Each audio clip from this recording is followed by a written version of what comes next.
DJ Subhas stop Subhas Ganesh stop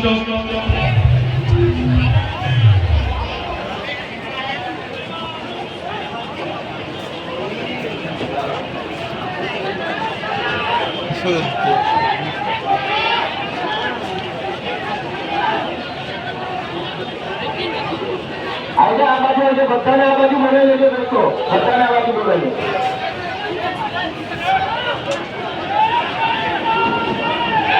બધા આવી જાય નંબર ભરી વિનંતી છે બધા અહીંયા આવી જાય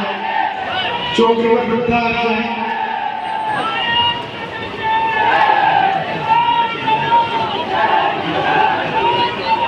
બધા આવી જાય અંકુટી આવી જાય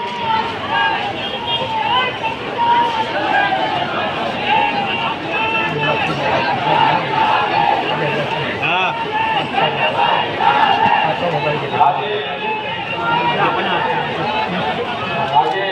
ભરૂચ લોકસભા ઇન્ડિયા ગઠબંધનના આજે આપણી જે જનસભા હતી અને જ્યારે આપણે જન આશીર્વાદ લઈને જન આશીર્વાદ યાત્રા લઈને આપણે જ્યારે કલેક્ટર કચેરી તરફ જઈ રહેલા છે ત્યારે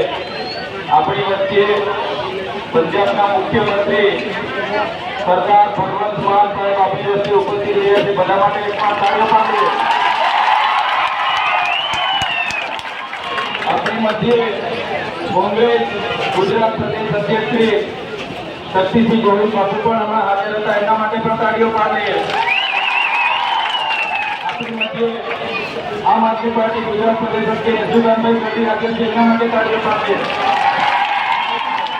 ગોપાલભાઈ ઇટલિયા આપણી મધ્ય ઉપસ્થિત છે મનનભાઈ ઉપસ્થિત છે હેમંતભાઈ સવા ધારાસભ્ય ઉપસ્થિત છે એમના માટે તાળીઓ પાડે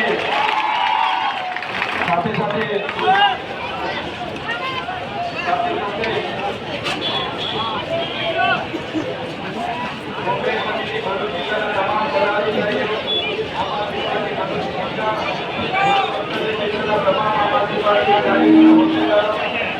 અને મોટી સંખ્યામાં આજના અમારા ખુલ્લા આમંત્રણને માન આપી તમે બધા દૂર દૂરથી ધગધગતા હાથમાં પણ અહીંયા ઉપસ્થિત થયા તો ત્યારે ઇન્ડિયા ગઠબંધનના ભરૂચ લોકસભાના ઉમેદવાર ચૈતર હતા આપ સૌનું સ્વાગત કરે છે તમને દિલથી પ્રણામ કરું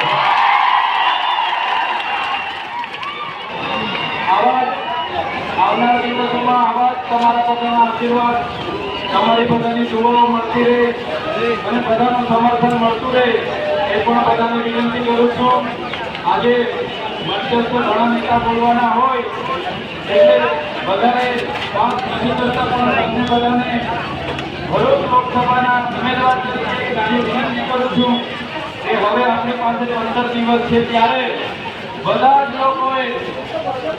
લોકોએ ચૈતર વસાવા બનીને ઉમેદવાર જ છો તમે એમ માનીને બધાએ મહેનત કરવાની છે તૈયાર છો આપણી મધ્ય દિલ્હીના મુખ્યમંત્રી શ્રી અરવિંદ કેજરીવાલજી આવવાના હતા પણ એમને ખોટી રીતે જેલમાં પૂરવામાં આવ્યા છે ત્યારે આપણે જેલનો જવાબ આવો સાથે મતથી લેવાનો છે મતથી ભરૂચ લોકસભામાં મને અને મારા પરિવારને જેટલી હેરાનગતિ થઈ છે એનો જવાબ પણ આપણે મતથી લેવાનો છે મતથી મોંઘવારી એટલી વધી છે બેરોજગારી એટલી વધી છે ભ્રષ્ટાચાર એટલો વધી છે એનો જવાબ આપણે મતથી લેવાનો છે આપણને કોરોનામાં હેરાનગતિ થઈ છે નોટબંધીમાં હેરાનગતિ થઈ છે નર્મદાના પૂરમાં હેરાનગતિ થઈ છે એનો બદલો મતથી આપણે લેવાનો છે આપણી જમીનો જીએમડીસીમાં ગઈ છે જીઆઈડીસીઓમાં ગઈ છે આપણી જમીનો નેશનલ હાઈવેમાં ગઈ છે નહેરોમાં ગઈ છે રેલવેમાં ગઈ છે અને આપણને જો વળતર નથી મળ્યું એનો બદલો આ લોકસભામાં લેવાનો છે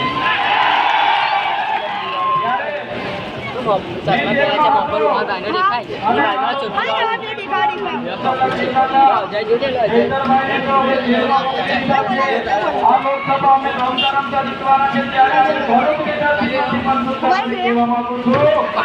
तुमको क्या लगता है जब तक तोड़ेंगे नहीं तब तक छोड़ेंगे हम क्या अंडुकंड समझते हैं क्या ये बेहतर मसला है कभी झुकेगा नहीं कड़ा जवाब मिलेगा कड़ा जवाब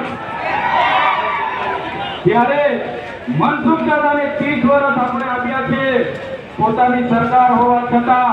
આપણા માટે કંઈ જ નથી કર્યું એ ધારતા તો બધો કરતા પણ યોગ્ય જગ્યાએ રજૂઆત પણ નથી કરી શક્યા પોતાની ગ્રાન્ટ પણ આપી નથી શક્યા ત્યારે આ વખતે મનસુખ દાદાને આપણે આરામ આપી દેવાનો છે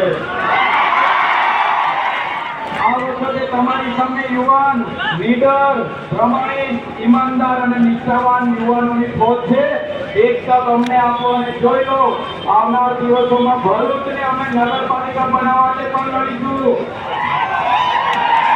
નર્મદા નદીને કિનારે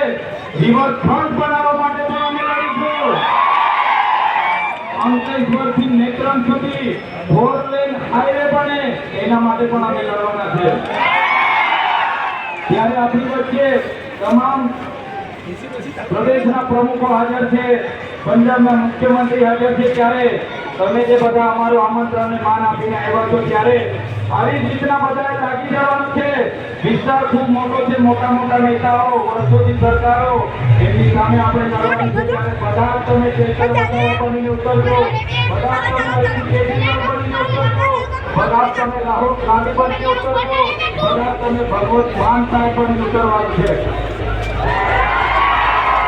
ત્યારે તમે બધા રાજાર ગરમીમાં અહીં ઉપસ્થિત થયા છો મારા વડીલો મારી માતા બહેનો આજે તમને એક સંકલ્પ લઈને આપી દેજો તમામ વ્યક્તિએ જવાબદારી લેવાની છે તે તમારો મિત્ર હોય તમામ લોકોએ દરેક મંત્રી જવાબદારી લેવાની છે તૈયાર છે બધા આજે હાથ કરો બધા તમારે કારણે આપવાના છે આજે 1 લાખ લોકો અહીંયા છે એક 10 મત કરીને આપશો એ ચૂંટણીમાં આપણે 10 લાખ મત લઈને કરવાનું છે તમારા મિત્ર હોય સગા સંબંધી હોય તમારી બહેનપણી હોય તમારી વિવાહ હોય કે વિવાહ હોય એને કે એને 10 મત તમારે ભેગા કરવાના છે એમને કહેજો અમારા ચૈતરભાઈને ઝાડુમાં મત આપવાનો છે ઇન્ડિયા ગઠબંધનમાં મત આપવાનો છે અગર નહીં માનશે તો કહેજો કે ભાઈ અમે સંબંધ તોડી નાખીશું એટલે વિવાહને એવા સંબંધ તોડશે નહીં મત આપણને આપશે ત્યારે બધાનો પૂછવું